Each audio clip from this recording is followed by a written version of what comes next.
Magandang araw na naman pong muli sa inyong lahat mga ka-vlog, boss, idol, regular viewer, silent viewer at kasama na rin po ang lahat ng mga OFW.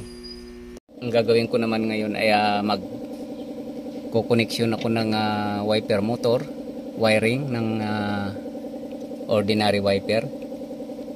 Ito po wiper motor na ordinary para sa jeep. So iti-test natin.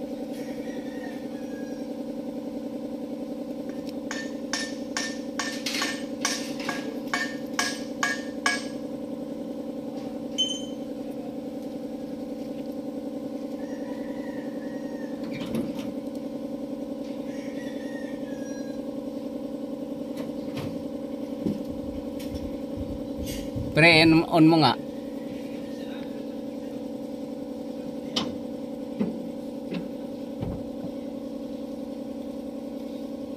On mo nga yung switch. Ito. Titesting natin.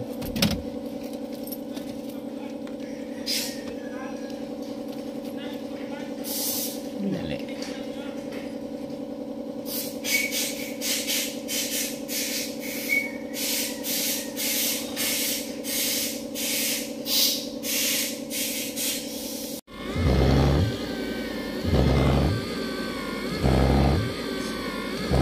Patay mo kung saan siya hihinto. Pahintuin mo doon sa kabila. Dapat babalik dito. Ayan, sige pa, ulit. Pahintuin mo doon. Hindi, doon mo siya i-off. Doon pa lang i-off muna. Kasi hanapin natin yung automatic niya. Oh, tama, ano? So, nandito po yung automatic niya. Kahit na papatayin niya doon sa kabila ay kusa po siyang bumabalik dito. So dapat po dito yung automatic niya kasi yan yung original niyang posisyon. So ikukunik ko na po yung wire, yung power supply, dahil nakuha na po yung tamang posisyon ng wiper blade tsaka wiper arm. Yung po yung automatic.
So okay na po siya.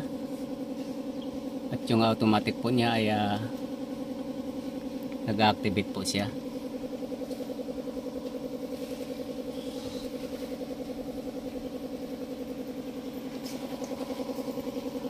So hanggang dito na lang po muna ang video kong ito. Please like, subscribe na lang po and hit notification bell para sa susunod na mga video. God bless all po.